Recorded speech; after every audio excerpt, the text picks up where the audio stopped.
परित्रणाय साधूनां विनाशाय च दुष्कृतां धर्म संस्थापनार्थाय संभवामि युगे युगे। बाबा भोलेनाथ कहते हैं देवी, जब जब इस संसार में धर्म की हानि होती है, धर्म की हानि नहीं होती, अर्थात पाप बढ़ने लगता है, धर्म की अपेक्षा पाप जब अधिक हो जाता है, तब उसको बैलेंस करने के लिए भगवान को अपने सुखों का त्याग करके इस दुखालय में दुख सहने के लिए आना पड़ता है। क्यों आते हैं भगवान? वो जगत के माता पिता हैं, वो हमारे माता पिता हैं। जिस प्रकार एक माता पिता अपने बच्चे के लिए जिस दिन से बच्चे का जन्म होता है उस दिन से उसकी सेवा में लग जाता है, पढ़ाता है, लिखाता है, अच्छी नौकरी दिलाता है, उनके लिए घर बनाता है, बैंक में बैलेंस जमा कराता है, हर सुख सुविधा उपलब्ध कराता है। क्यों? क्योंकि उनके संतान को कोई कष्ट न हो। जब संसार के माता पिता अपने बच्चों को कष्ट नहीं होने देते, तो वो जगत में माता पिता अपने संतान को कष्ट कैसे होने दे सकते हैं? भरोसा रखिए और उन पर आस बना करके रखिए। बाबा भोलेनाथ कहते हैं, करहि अनीति जाय नहीं परनी, सीधे विप्रधेय सुर धरनी। जब पाप बढ़ती है तब पृथ्वी गोमाता का रूप धारण करके भगवान के शरण में जाकर के कहते हैं, प्रभु बहुत पाप बढ़ गया है, अब सहन नहीं होता। धर्म बैल का रूप बना करके भगवान के शरण में जाकर कहता है, प्रभु अब अवतार लो। प्रबल प्रेम के पाले पड़ते नित नियम बदलते देखा, अपना मान टले टल जाए भक्त का मान न टलते देखा। अपना मान टले टल जाए पर भक्त का मान टलते नहीं देखा। भक्त के लिए अहम भक्ता पराधीन, मैं भक्तों की अधीन हूँ। और भगवान इस धराधाम में आते हैं। बाबा भोलेनाथ कहते हैं, कारण तो बहुत है देवी, पर कोई दो चार आपको सुनाऊंगा। जन्म एक दुई कहूँ बखानी,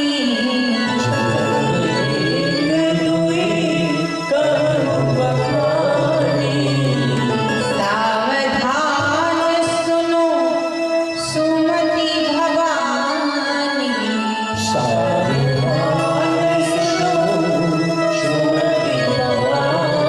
सावधान होकर के सुनना देवी, क्योंकि पिछले जन्म में आपको संशय हुआ पर आप कथा नहीं सुनी थी।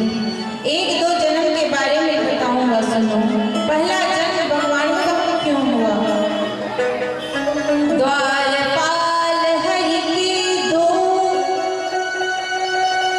जय अरु विजय जान सबको।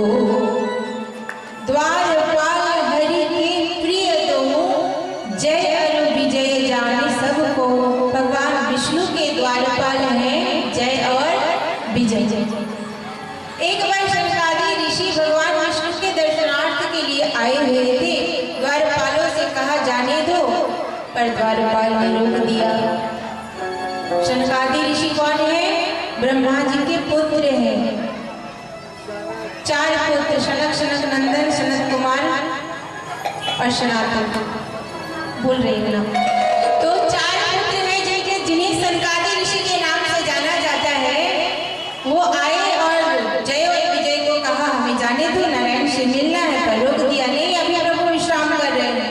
श्राप दे दिया, जाओ असुर कुल में जन्म लोगे। 3 बार रोका था, 3 जन्म लोगे, असुर बन जाओगे। क्या क्या?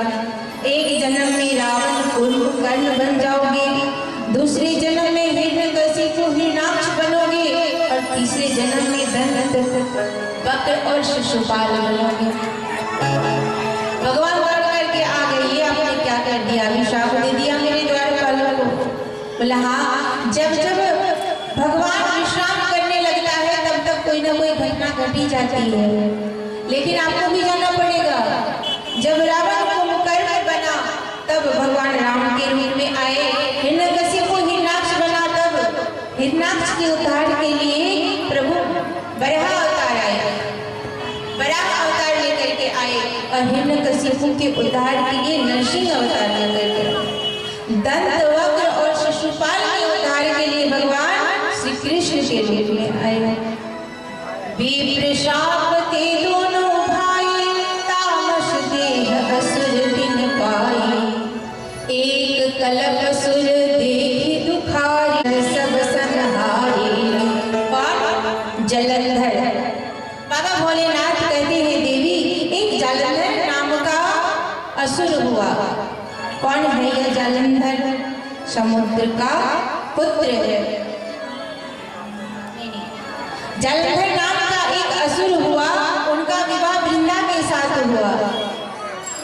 लक्ष्मी का भाई है ये जलंधर। लक्ष्मी कौन है? समुद्र की कन्या है, और लक्ष्मी का भाई समुद्र से ही जलंधर का भी प्राकट्य हुआ था, इसलिए उनका भाई है। इतना बलशाली पराक्रमी अपना बल नहीं था, इनका बल था पत्नी का। एक सती नारी के सतीत्व में क्या बल होता है, इस प्रश्न के माध्यम से आप सुनेंगे। वृंदा देवी इतनी सती थी, भगवान विष्णु की भक्त थी, भगवान विष्णु का आराधना करती थी, और अपने सतीत्व के बल से उनके पति को कोई पराजित नहीं कर पाता था।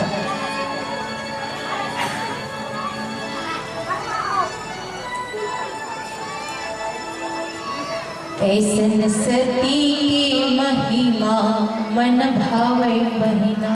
भारतवर्ष में कई सतियां आई। वृंदा के तप बल के कारण उनके पति को स्वयं भगवान विष्णु, स्वयं भगवान भोलेनाथ, स्वयं भगवान ब्रह्मदेव कोई पराजित नहीं कर पाता। इंद्रदेव का सिंहासन छीन करके बैठा है, तीनों लोगों में विजय करके बैठा है जलंधर। युद्ध करने के लिए जाता पर पराजित कोई नहीं कर पाता था उसे। ऐसन सती के महिमा मन भावे बहिना।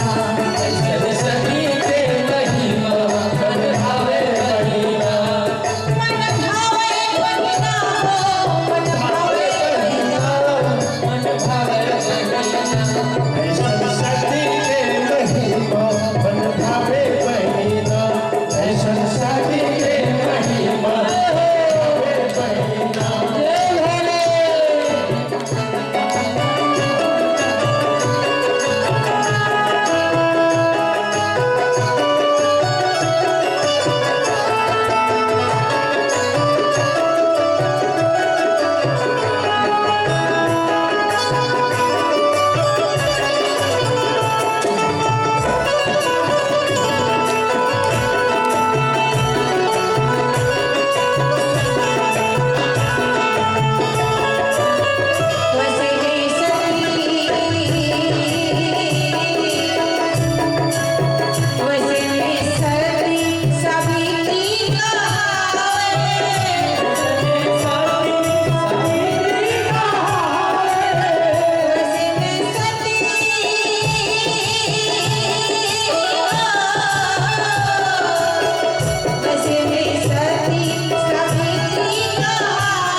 माताएं धन्य हैं।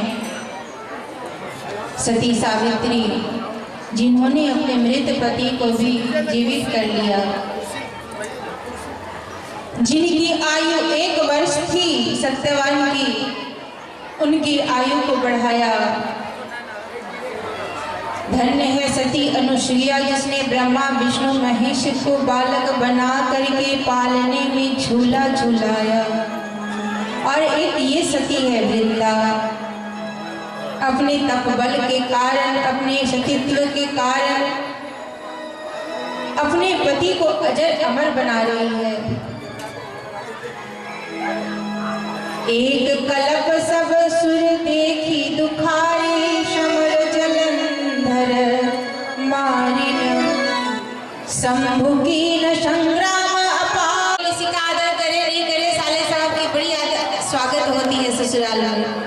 अगर मैं उसे मारूंगा, मेरी पत्नी लक्ष्मी जी गुस्सा जाएगी मुझसे। कभी कभी किसी ने कहा, नारायण आप अपनी लक्ष्मी से डरते हो, अपनी पत्नी से डरते हो?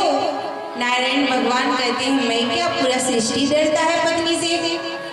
हर कोई डरता है, भले कोई प्राइम मिनिस्टर हो, कोई राष्ट्रपति हो, कोई मंत्री हो, कोई वकील हो, बड़े बड़े पद पर हो, बड़ा लॉक झाड़ता हो, लेकिन घर के अंदर सब भीगी बिल्ली बन जाता है पत्नी के आगे।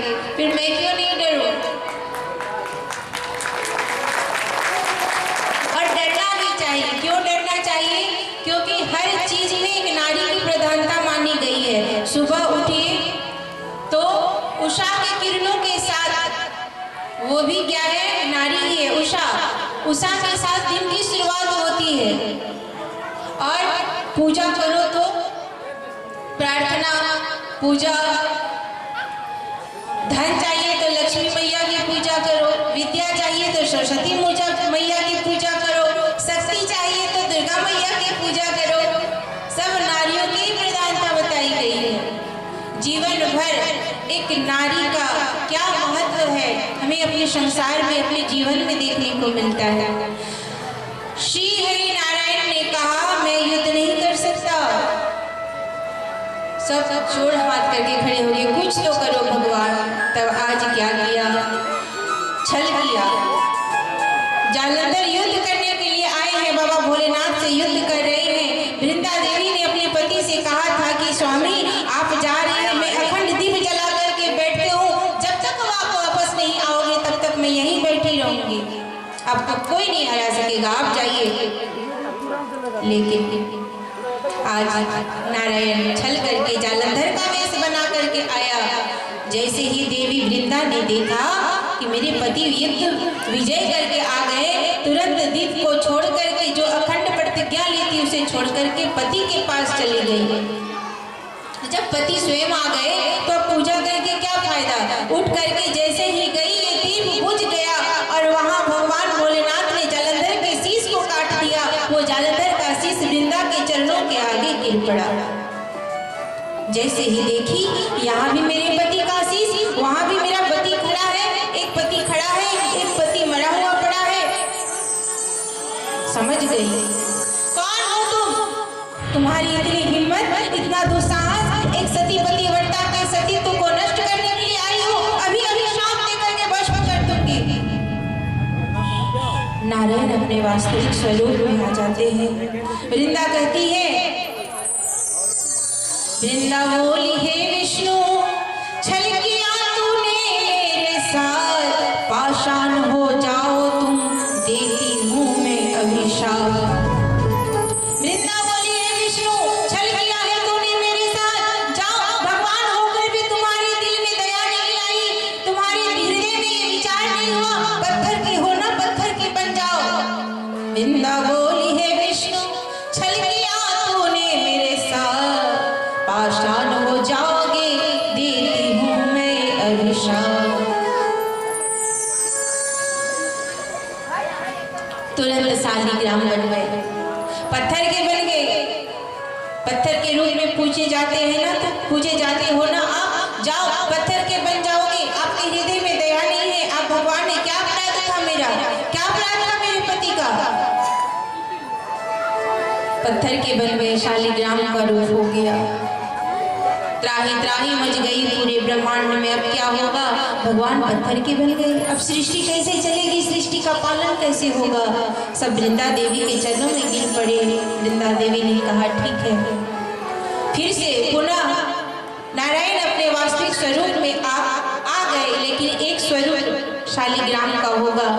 और वृंदा रोते रोते अपने देह का त्याग करती है और उनसे एक तुलसी का बेरुआ निकलता है।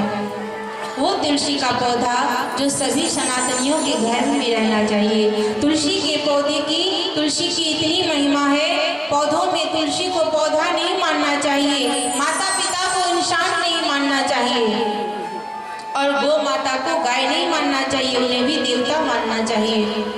तुलसी जो गले में धारण करता है, उन्हें कभी अकाल मृत्यु नहीं होती।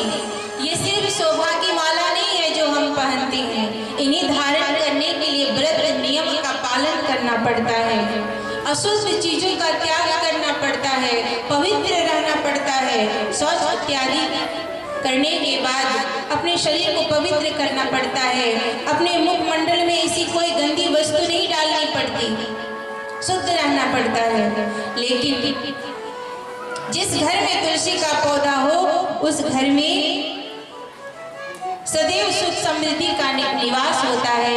हर सनातनियों के घर में एक तुलसी का पौधा, एक तुलसी का बेरुआ आंगन में अवश्य रहना चाहिए। कहते हैं कि मृत्यु के वक्त अगर तुलसी का माला हो पहना हुआ तो सीधा वैकुंठ जाता है। मृत्यु के पश्चात अगर मुख में तुलसी दल दिया जाए तो स्वर्ग को चला जाता है। तुलसी के पौधे की जो लकड़ी है उससे दीप बाती बना करके, दिया जला करके अगर गंगा में प्रवाहित किया जाए तो उसे बहुत ही अधिक पुण्य मिलता है। फिर वो इस संसार में लौट करके नहीं आता, संसार से ऊपर चला जाता है, वैकुंठ धाम को प्राप्त कर लेता है। तुलसी मैया की इतनी महिमा है। बोलिए तुलसी महारानी की। उस दिन से शालिग्राम और तुलसी का विवाह कराया जाता है। एक अवतार भगवान का इसलिए हुआ। वृंदा ने हमें श्राप दिया कि आपने मेरे साथ छल किया है, मेरा पति आपके साथ छल करेगा, आपने छल करके मुझसे मेरे पति को दूर किया है, मेरा पति आपसे छल करके आपकी पत्नी को दूर करेगा। वही जालंधर एक जन्म में रावण बना और सीता माता को अपहरण करके ले गया। बाबा तुलसीदास जी कहते हैं, नारद श्राप दिन एक बार, नारद श्राप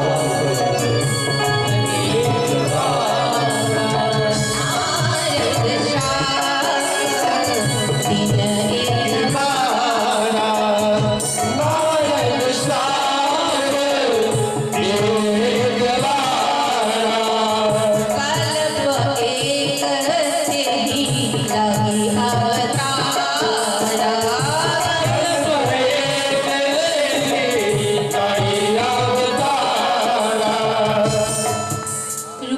रुको स्वामी, आपने क्या कहा? नारद श्राप दीन एक बारा, कल्प एक लगी ताही अवतारा। रुकिए, ऐसा कैसे हो सकता है? नारद जी तो भगवान विष्णु के अनन्य भक्त हैं, दिन रात नारायण नारायण जपते हैं। भला कोई भक्त अपने भगवान को अभिशाप दे सकता है? मैया पार्वती के गुरु हैं नारद जी, उन्हीं ने कहा था शिव की तपस्या करो। मैया पार्वती रोक लेती है। क्या कारण है? कारण कौन शाप मुनि दीना, कारण कौन शाप मुनि दीना, अपराध रमापति कीना,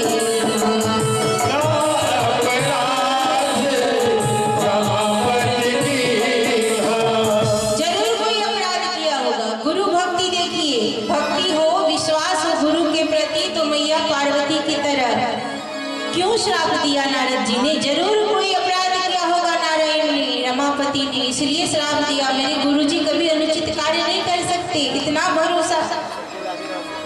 बाबा भोलेनाथ कहते हैं, बताना तो नहीं चाहता था देवी, पर आप प्रश्न कर रही हूँ तो बता रहा हूँ। एक बार की बात है, देवर्षि नारद नारायण नारायण नारायण करते हुए भ्रमण कर रहे थे। अचानक से उन्हें हिमालय के पास जहाँ से गंगा निकलती है, सुरसरी गंगा को देख करके बड़ा ही मन खुश हुआ। अखंड समाधि लग गई। प्रभु की रचना को देख करके, वाह कितनी सुंदर गंगा मैया है, कितनी सुंदर रचना है, हिमालय पर्वत है। अनायास नारद की समाधि लग गई। नारद को अभिश्राप है कि एक क्षण से ज्यादा, एक घड़ी से ज्यादा कहीं ठहर नहीं सकता। दक्ष प्रजापति का श्राप है। दक्ष प्रजापति के जो पुत्र थे वो तपस्या करके जब आते थे, गृहस्थ जीवन में प्रवेश करने वाले होते थे, नारद जी उन्हें उपदेश देते थे और सब संन्यास ले लेते थे। अभिशाप दिया था कि एक क्षण से ज्यादा, एक घड़ी से ज्यादा रह नहीं सकोगे स्थिर, तुम जाओ। नारद जी खुश हो गए, ज्यादा जगह जाएंगे, ज्यादा लोगों को साधु बनाएंगे। लेकिन आज भगवान की इच्छा हुई, भगवान की कृपा से हिमालय की गुफा के पास गंगा मैया के तट के किनारे देवर्षि नारद को समाधि लग गई।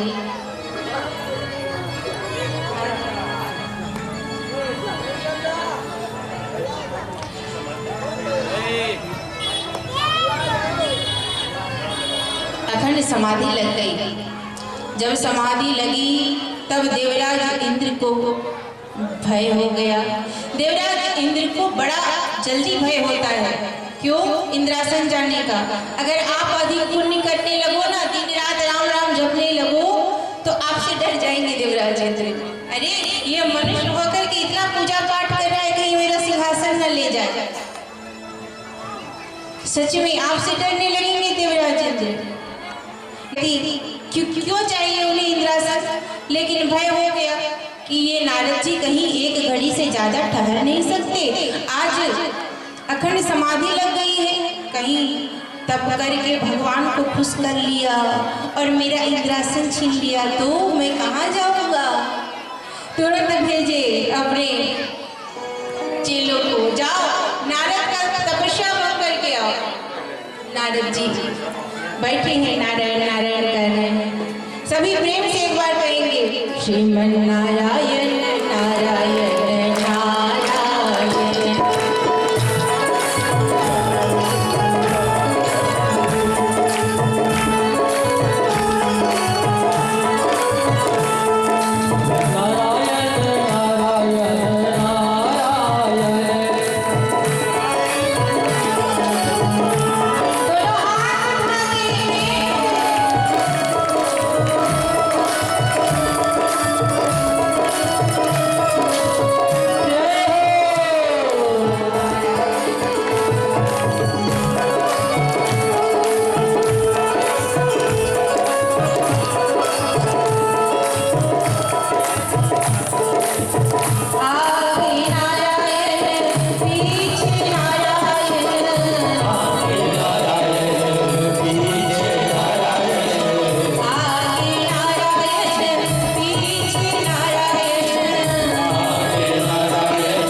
करने के लिए कामदेव को भेजा। कामदेव आकर के अपने काम के बाणों को चलाता है, पर देवर्षि के नारद के तप को भंग नहीं कर पाता। तब कामदेव हार करके देवर्षि नारद को प्रणाम करते हैं। तब देवर्षि नारद की तपस्या खुलती है, आँख खुलती है और उसे अहंकार हो जाता है कि कामदेव को भी मैंने पराजित कर दिया, हरा दिया। काम को किसी ने हराया था, हाँ एक है। कौन? बाबा भोलेनाथ। कल हमने सुना था काम को भस्म कर दिया था बाबा ने। हराया था काम को, लेकिन भस्म कर दिया था, क्रोध कर दिया था। पर वाह रे नारद, मैंने तो काम को जीत लिया और काम को भस्म भी नहीं किया। मैंने काम को भी जीत लिया और क्रोध को भी जीत लिया। जो काम बड़े बड़े हथियार नहीं कर सकते, वो काम एक छोटी सी प्रशंसा कर जाती है। आप किसी का तारीफ कर दीजिए, झूठ का ही सही, करके देखिए किसी का तारीफ। वो भले कितना भी बुरा व्यक्ति है, लेकिन बोलिए अरे भैया आप कितने अच्छे व्यक्ति हैं, आप कितने अच्छे अच्छे काम करते हैं, समाज में आपका कितना मान है, मान प्रतिष्ठा है, आप बड़े अच्छे हैं। अगर आपको अपना काम निकालना है तो आप उसकी तारीफ करके देखिए, तुरंत अच्छा सच में ऐसा है, ठीक है, तुरंत आपका काम कर देगा। अगर पत्नी को खुश करना है तो रोज एक बार करके तारीफ कर दिया करो, वाह कितनी सुंदर लग रही हो। भले 80 साल की हो गई हो, पर फिर भी को अभी भी लग रही हो कि 30 साल की हो, 20 साल की हो, कितनी सुंदर साड़ी पहनी है, बड़ी सुंदर लग रही हो, तारीफ कर दिया करो। ये प्रशंसा जो है ना, प्रशंसा व्यक्ति भूल जाता है, क्योंकि हवा का उल्टा वाह होता है, वाह का उल्टा हवा होता है। वाह वाह का जब किसी का करते हैं ना, हवा के जैसे फूल जाता है, गुब्बारा की तरह। नारद जी फूल गए, काम को जीत लिया, क्रोध को जीत लिया, वाह हरे नारद। तुरंत गए कहाँ? भोलेनाथ के पास। बाबा से जाकर के कहा कि मैंने काम को जीत लिया। आपने तो क्रोध किया था, काम के ऊपर भस्म कर दिया था जला के, पर मुझे देखिए मैंने काम को जीत लिया और क्रोध भी नहीं किया।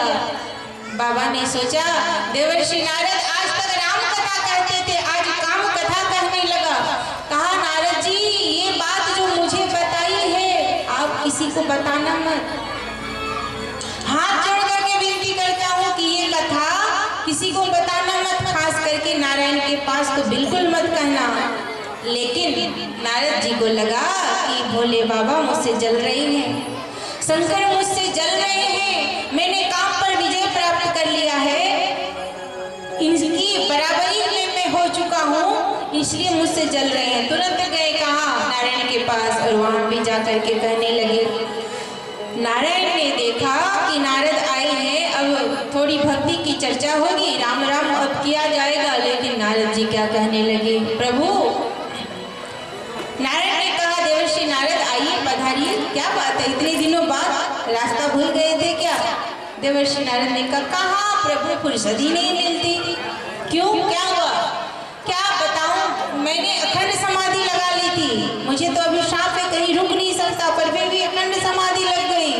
तो अखंड समाधि लग गई तो काम आया था, काम। अच्छा, कामदेव आए थे? हाँ, बहुत बाण चलाया, असर नहीं हुआ, हार के चला गया और मुझे क्रोध भी नहीं आया। अच्छा देवर्षि नारद, नारायण ने देखा कि मेरा भक्त आज रास्ता भटक रहा है, संत है, साधु है, भगवान में भक्ति होनी चाहिए, भगवान के ऊपर भक्ति होनी चाहिए, पर ये तो दूसरी लाइन पे जा रहा है, तुरंत इलाज करना पड़ेगा। क्या किया? एक माया रचे प्रभु। कौन सी माया? देवर्षि नारद जब वहां से जाने लगे तो एक नगर दिखा, माया का नगर। वहां के राजा थे सिलनिधि, उनकी कन्या का नाम था विश्वमोहिनी, जिनका विवाह रचाया जा रहा था। देवर्षि नारद ने देखा इतना सुंदर माया, इतना सुंदर नगर, तुरंत नीचे उतरे। जैसे ही संत को देखा राजा सिलनिधि ने सोचा एक संत आया है, अपनी कन्या का हाथ दिखा दूं। आज हाथ देख रहे हैं,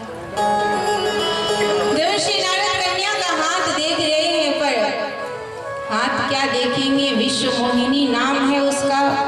इतना सुंदर रूप है विश्व मोहिनी का।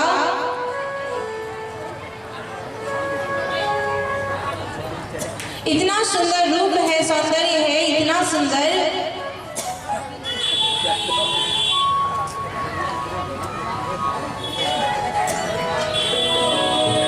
इतना सुंदर रूप है, हस्तरेखा क्या देखेंगे, मुखमंडल को देखने लगे।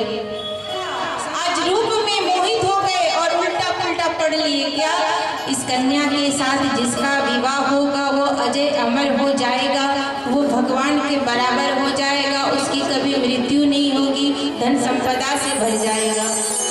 कन्या के हस्तरेखा में था कि जो संसार का भगवान है, जो पालनहार है, जो अजय अमर, जो विधाता है, जो लक्ष्मी के भी स्वामी है, उनके साथ इनका, नारायण के साथ इनका विवाह होगा। लेकिन नारद जी ने उल्टा पढ़ लिया कि जिनके साथ विवाह होगा वो ये सब प्राप्त करेगा।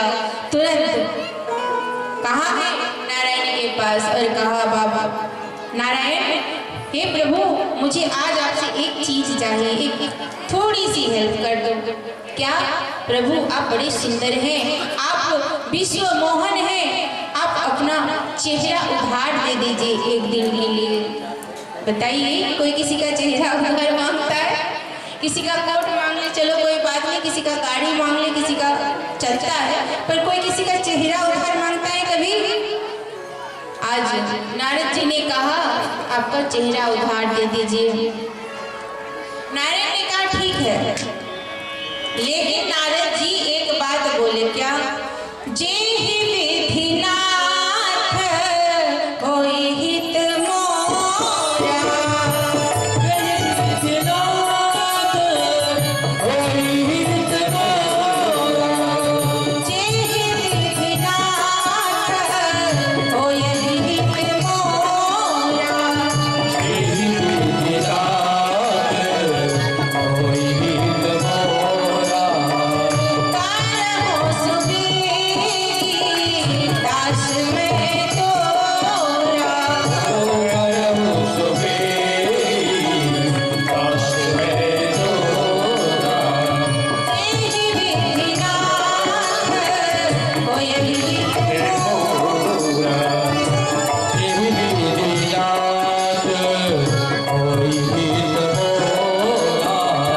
तारहो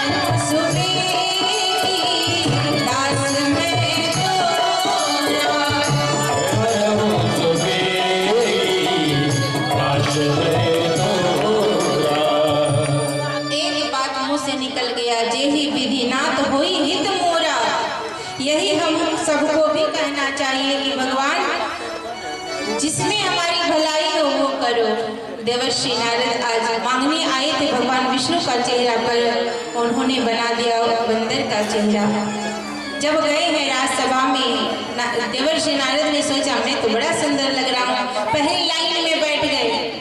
विश्व मोहिनी माला लेकर के आती है, विश्व मोहिनी माला लेकर के जब आती है, और बाबा भोलेनाथ ने 2 गणों को भेजा था पता लगाने के लिए कि नारद जी का ब्याह होता है कि नहीं होता है। लाइव टेलीकास्ट हो रहा था, बाबा के गण लाइव टेलीकास्ट में थे, बाबा भोलेनाथ के पास सब पहुंचा रहे थे खबर। और ऐसी माया रची थी नारायण ने कि किसी को बंदर का चेहरा नहीं दिख रहा था, सिर्फ वो 2 गण थे उन्हें ही दिख रहा था कि ये बंदर का चेहरा है। बाबा भोलेनाथ, देवर्षि नारद खड़े हैं, विश्व मोहिनी माला लेकर के आई है। देवर्षि नारद ने सोचा कि मुझे पहनाएगी, पर बंदर के चेहरे को देख करके विश्व मोहिनी आगे बढ़ जाती है। और उसी सभा में, उसी स्वयंवर में भगवान विष्णु विश्व मोहन एक राजकुमार का वेश बना करके बैठा है। विश्व मोहिनी जब माला लेकर के आती है, आप इसका साउंड कभी ऊपर करते हैं कभी नीचे करते हैं, एक जैसा करके छोड़ दीजिए ना ज़्यादा। विश्व मोहिनी अभी ठीक है। विश्व मोहिनी जब माला लेकर के आती है, तब देवर्षि नारद ने सोचा अब मुझे पहनाएगी, इतरा के अपना अपना गर्दन ऊपर करे, अब मुझे पहनाए, अब मुझे पहनाए। लेकिन विष्णु मोहिनी नहीं पहनाती नारद जी को। आती है, दूसरे लाइन में जाती है, देखा नारायण स्वयं बैठे हुए हैं, उनके गले में माला पहना देती है। पहनाइए, माला पहनाइए।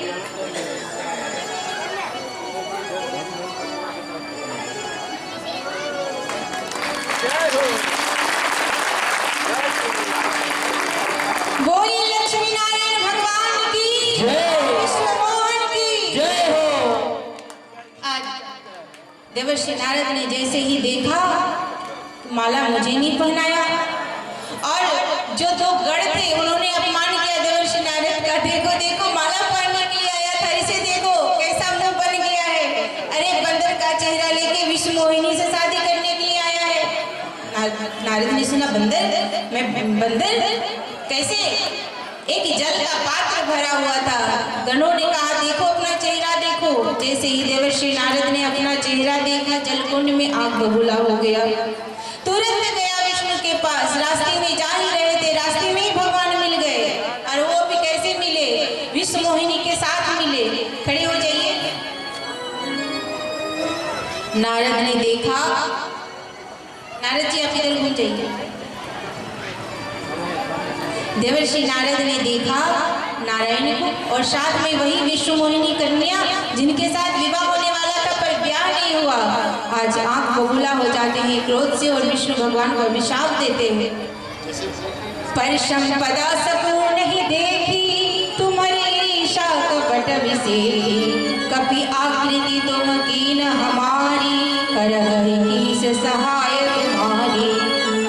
मम अपकार तुम कीन भारी, नारी विरह तुम हो दुखारी। अभिशाप दिया। क्या अभिशाप दिया? आपके ऊपर किसी का साया नहीं है ना, इसलिए आप बहुत बहक गए हैं। पर संपदा सकहु नहीं देखी, दूसरों की उन्नति आपसे बर्दाश्त नहीं होती है। मैंने सोचा ब्याह करूंगा, घर गृहस्थी बसाऊंगा, बाल बच्चे होंगे, लेकिन आपने मुझे बंदर का बना दिया। मैंने आपका चेहरा उधार मांगा था, आपने तो मुझे बानर बना दिया। आज आपने मेरी बेइज्जती की है, मेरा उपहास किया है। जिस तरह मैं नारी के लिए आज व्याकुल हूँ, जिस तरह मैं स्त्री के लिए आज रो रहा हूँ, जाओ नारायण, मैं तुम्हें अभिशाप देता हूँ, एक दिन तुम भी अपनी स्त्री के लिए इसी तरह रोओगे, तुम भी अपनी नारी के लिए इसी तरह व्याकुल होगे। और हाँ, बंदर का चेहरा बनाया है ना, ये बंदर का चेहरा बनाया है ना, जाओ यही बंदर का चेहरा तुम्हारा काम आएगा, तुम्हारे काम आएगा। आज आप नहीं बोल रहे। ये क्रोध कैसी वस्तु है, जरा विचार कीजिए।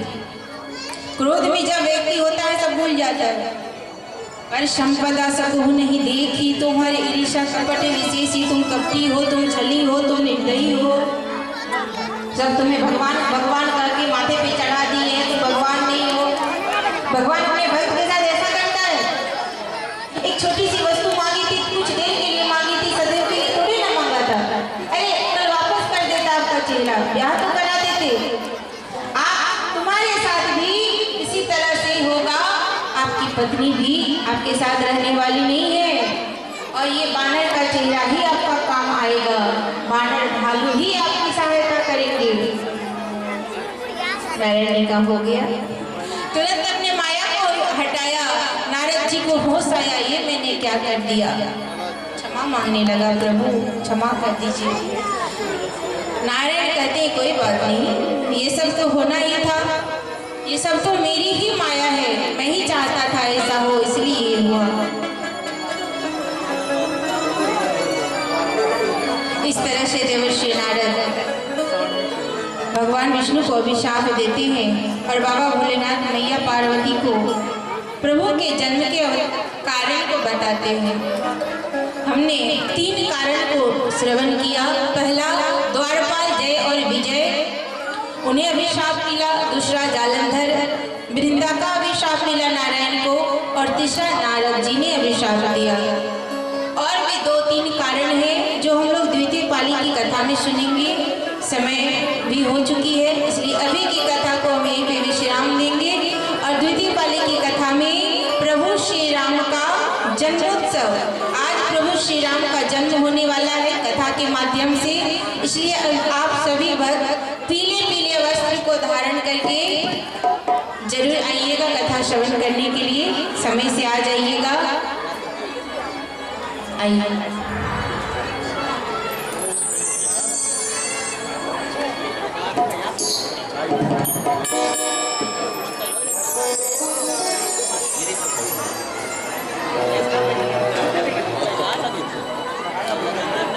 इतनी शक्ति है जिनका वर्णन शेष शारदा भी नहीं कर सकता। नीति नीति करके थक जाते हैं। आपने उस कथा को पूछा है, सुनिए भगवान के अवतार के एक और कारण को सुनिए। कौन सा कारण?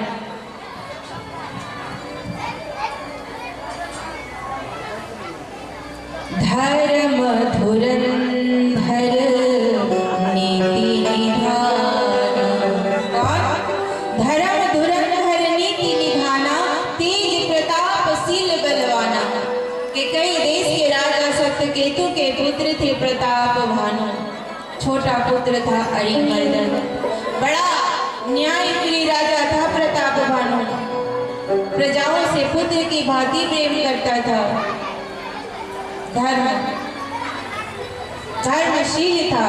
बाबा मानस में लिखते हैं, धर्म धुरंधर नीति निधाना।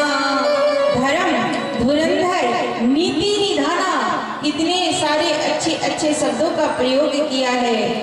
सोचिए कितने अच्छे राजा होंगे। तेज प्रताप महाबलवाना। तेज, उनके प्रताप से उनके राज्य के सभी लोग उन्हें पिता की भांति पूजा करते थे। इतने न्यायप्रिय राजा थे। लेकिन क्या हुआ, एक दिन वन में गया शिकार के लिए। सारा दिन शिकार खोजा पर मिला नहीं। रास्ता भटक गया, थका हारा, प्यास भूख सताने लगी। रात्रि का समय था। एक कुटिया मिला। उस कुटिया में एक मुनि था। कौन मुनि? कपटी मुनि। वो कोई मुनि नहीं था, एक राजा था। प्रताप भानु ने उसे हराया था। बदला लेने के लिए मुंह छुपा करके वन में रहा करता था। हारा हुआ व्यक्ति समाज में नहीं घूम सकता, उसे शर्म आती है किसी को मुंह दिखाने में। तो बेचारा राजा प्रताप भानु का सताया हुआ, हारा हुआ कैसे रहे राजमहल में अपना, तो जंगल में आके कुटिया बना के मुनि का वेश बना के रहता था। आज प्रताप भानु जब वन में भटक गया तो वही मुनि के वही राजा के पास, जो कपट के मुनि बने हुए हैं, उनके पास आया। रात्रि में विश्राम किया, जल ग्रहण किया, भोजन किया, बातें होने लगी। अरे प्रताप भानु अभी तक कभी मिथ्या नहीं बोले थे आज तक, लेकिन संघ का प्रभाव देखिए प्रताप भानु आज करते हैं। जैसे ही मुनिवर को प्रणाम किया, उस मुनि ने पूछा, आप कौन हैं? आप तो कोई राजा जैसा मालूम पड़ते हैं। वो जानता सब है कि ये प्रताप भानु है, क्योंकि सच का तो मुनि है नहीं, एक राजा ही है। और प्रताप भानु का हारा हुआ है प्रताप भानु से, तो प्रताप भानु को कैसे नहीं पहचानेगा? पहचानता है, सब कुछ जानता है। अब कपट कर रहा है। अरे आप तो महाराज जैसे लग रहे हैं, आप किसी देश के राजा हैं क्या? प्रताप भानु भी कम नहीं, क्या बोले, नहीं नहीं मुनिवर, मैं प्रताप भानु राजा नहीं, प्रताप भानु नाम के एक राजा है ना, मैं उनका मित्र हूँ। अच्छा, आप उनके मित्र हैं? हाँ, मैं उनका मित्र हूँ। आइए बैठिए। रात्रि में विश्राम किया, भोजन पानी ग्रहण किया, जल ग्रहण किया और मुनि से बातें करने लगा। अच्छा मुनिवर, आप कब से हैं मुनि बने हुए, कहाँ से आए हैं? मुनि ने कहा, मेरा नाम एक तनु है। एक तनु अर्थात एक तनु? राजा ने पूछा, एक तनु ये कैसा नाम है? हाँ, जब से इस सृष्टि का संचार हुआ है मैं तब से अभी तक हूँ, कभी मरा नहीं हूँ, इसीलिए एक तनु मेरा नाम है। झूठ बोला, ऐसा कोई होता है? इतनी बार प्रलय आई, इतना कुछ हुआ और कोई मरे नहीं। राजा को विश्वास नहीं करना चाहिए, लेकिन कर लिया। ठीक उसी तरह जैसे एक राजा ने चिड़िया पकड़ी थी, चिड़िया ने कहा मैं आपको बहुत सारा सोना ला करके दूंगी। राजा ने जैसे ही चिड़िया को छोड़ा, चिड़िया फुर से उड़ गई। कभी भी किसी की बातों का विश्वास करिए। अगर कोई बोले कि मैं जादू दिखा सकता हूँ, चमत्कार कर सकता हूँ, तो भरोसा मत करिए। फिरत विपिन आश्रम एक देखा, तहाँ पसरीपति कपट मुनि भेसा। कपट के रूप में मुनि रह रहा था। बोला मेरा नाम एक तनु है। अरे माँ, मैं तो सब कुछ जानता हूँ, आपका नाम प्रताप भानु है। प्रताप भानु ने सोचा ये मेरा नाम कैसे जान लिया। अरे मैं तो ये भी जानता हूँ कि आप बड़े तेज प्रतापशाली राजा है, न्यायवीर राजा है, धर्म धुरंधर नीति निधान है। अरे मैं तो ये भी जानता हूँ कि आपके पिता का नाम सत्यकेतु है। मैं तो ये भी जानता हूँ कि आपके कई देश के राजा हैं। एक सांस में उस कपटी मुनि ने कहा कि आपका नाम प्रताप भानु है, आपके पिता का नाम सत्यकेतु है, आपने सभी राजाओं को जीत लिया है, आप बड़े नीति प्रिय हैं, न्याय प्रिय हैं। राजा को लगा वाह, ये तो एक नंबर का साधु है। कोई आपके हाथ को देख करके आपके बारे में बता दे तो आप क्या सोचोगे कि ये एकदम एक नंबर का साधु है, असली वाला। लेकिन वो तो कपटी है, सब कुछ जानता है, जानबूझ के बैठा हुआ है, झूठ बोल रहा है। राजा चरणों में गिर पड़े। अरे वाह मुनिवर, आप तो सब जानते हैं। महाराज जी आप तो सब जानते हैं, और बताइए कुछ मेरे बारे में और बताइए। उस कपटी मुनि ने कहा आप सभी राजाओं को जीत लिए हैं, आप पूरे संसार को जीत सकते हैं। अच्छा क्या करना होगा? तो एक काम करना होगा। क्या करना होगा? तो आपको किसी से भय की आवश्यकता नहीं है, आप सबको जीत लोगे। मैं है ना, मैं तुम्हें शक्ति प्रदान करूंगा, मैं तुम्हें उपाय बताऊंगा।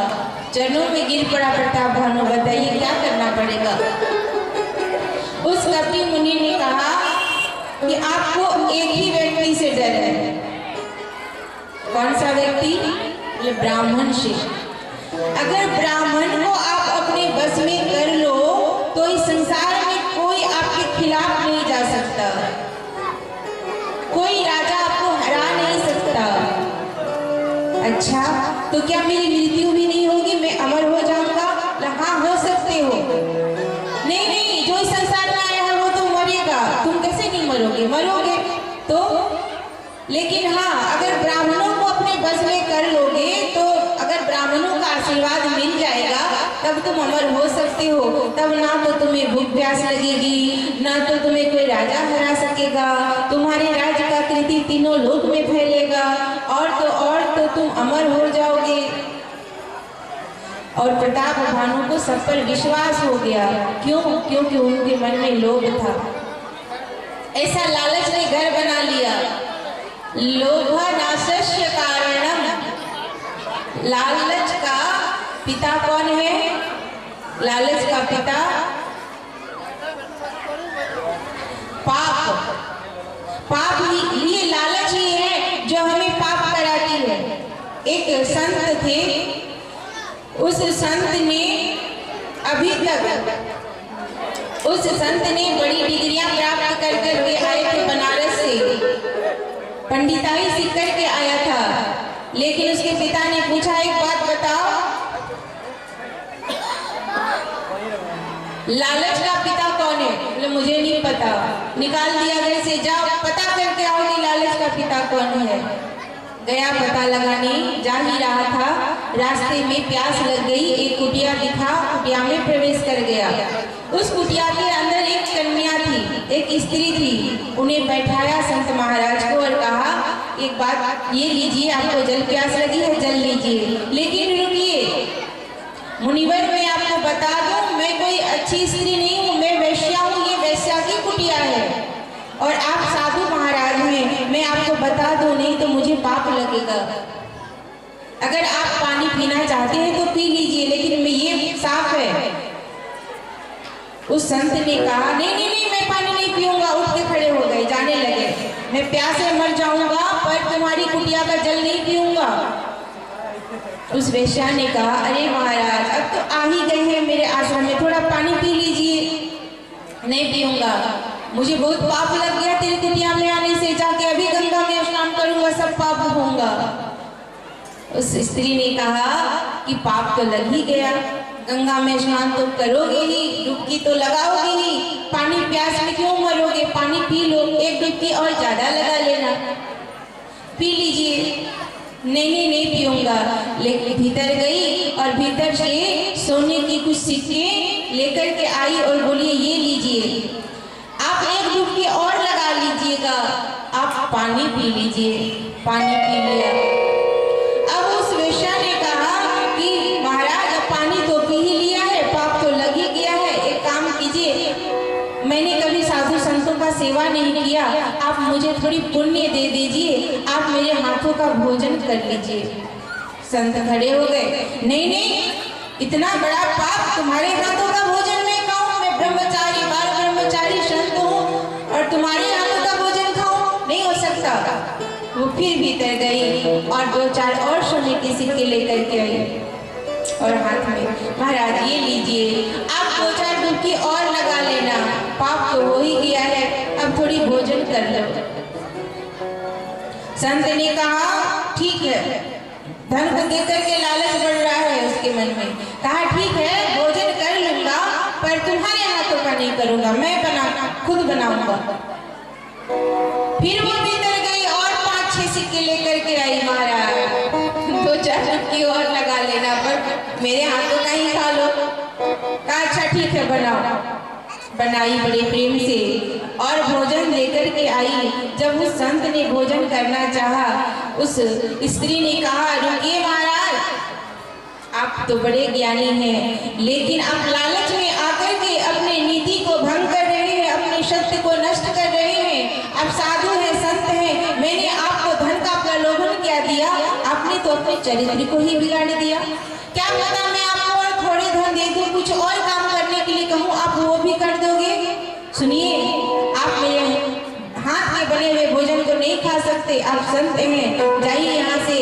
और एक बात आपको मैं बता दूं कि लालच कभी मत करना, क्योंकि ये लालच ही है जो हमें पाप कराती है। उस वेश्या ने उस संत की आंखों को खोल दिया, तब उसे पता चला कि लालच का पिता जो है वो पाप है। अपने घर आया और अपने पिता से कहा लालच कभी नहीं करना चाहिए, आपके पास जितना है उतने में ही संतोष कर लीजिए, उससे ज्यादा की आवश्यकता नहीं है।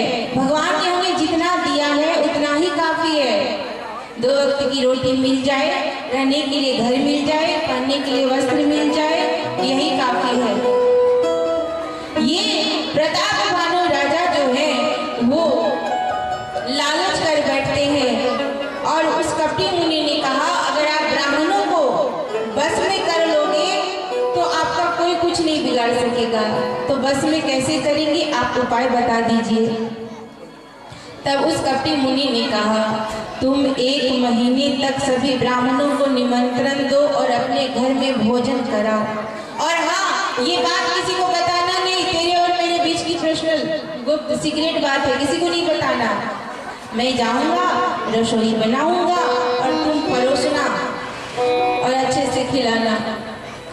बस राजा घर आए, संतों को निमंत्रण दिया, सभी ब्राह्मण आए, भोजन करने लगे और ये कपटी मुनि गए भोजन बनाने के लिए। कालकेतु नाम के एक असुर को बुलाया, माया का बना हुआ, और भोजन बनाया सब माया का, और किसी को पता नहीं है, यही दोनों को पता है बस, ये कपटी मुनि को और प्रताप भानु को। जब भोजन कर रहे थे सभी संत, तभी आकाशवाणी हुई। ये कोई असली वाली आकाशवाणी नहीं थी, उसी कपटी मुनि ने कराया कि आप जिस भोजन को खा रहे हैं वो स्वच्छ भोजन नहीं है, ये गो मांस है, पशुओं का मांस है। आकाशवाणी हुई, तुरंत ब्राह्मण खड़े हो गए, उठ गए। ये क्या महाराज, आपने हमारे साथ छल किया, आपने हम संतों को मांस खिलाया, आप असुर हो जाओगे, आप राक्षस हो जाओगे। तुरंत अभिशाप मिल गया।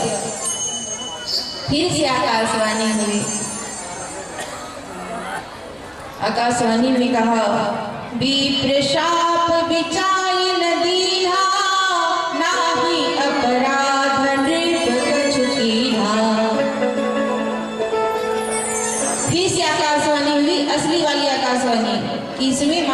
कोई दोष नहीं है। आपने श्राप विचार कर नहीं दिया। ये तो उस कपटी मुनि का सब खेल रचाया हुआ है। लेकिन श्राप तो श्राप है, लग ही गया।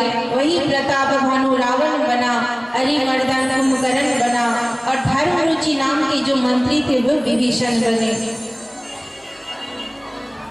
जहाँ दया तहाँ धर्म है, जहाँ लोभ वहाँ पाप, जहाँ क्रोध वहाँ काल है, जहाँ क्षमा वहाँ आप। जहाँ दया वहाँ धर्म है। इस कलयुग में अधर्म बढ़ रहा है। क्यों? जब जब अधर्म बढ़ता है तब तब गौ माता के रूप में पृथ्वी मैया भगवान के शरण में जाती है। धर्म के 4 चरण हैं, तप दया शौच और दान। तप दया शौच और दान। तप इस कलयुग में है नहीं, कोई तप नहीं कर सकता। तप में नियम चाहिए। लोग यज्ञ भी करते हैं, पूजा भी करते हैं तो बेल्ट लगा के करते हैं, धोती पजामा पहन के पूजा नहीं होता। स्नान करके पूजा नहीं कर पाते, ठंडी बहुत हो तो स्नान नहीं करते, ऐसे ही पूजा कर लेते हैं। तब शौच पवित्रता, अपने जीवन में पवित्रता रखनी होगी धर्म को लाने के लिए। आज के लोगों के पास पवित्रता नहीं है। कई महिलाएं तो ऐसी होती है, माताएं तो ऐसी होती है जो किचन में खाना भी बनाती है तो चप्पल पहन कर बनाती है। किचन में क्या कांटे लगे हैं? अरे भोजन भी करती है तो चप्पल पहन के करती है। ये अशुद्ध है, शुद्ध नहीं है। शौच से आने के बाद वस्त्र को बदलो। स्नान करने से पहले भोजन मत बनाओ। शुद्धता का ध्यान रखना होगा। तब शौच दया। आज के मनुष्यों के पास दया नहीं है। लोग अपने बेटे के लिए, अपने घर वालों के लिए तो करते हैं, पर अगर पड़ोसी का बच्चा भूख से रो रहा है तो उसके लिए रोटियां देने नहीं बनती। क्यों? क्योंकि दया नहीं है। एक चीज बची है, दान, जो इस कलयुग में भी हो रही है। इस दान के कारण से ही आपके देश श्री ग्राम में इतने भव्य श्री राम कथा का 9 दिवसीय आयोजन किया गया है, सिर्फ दान के लिए।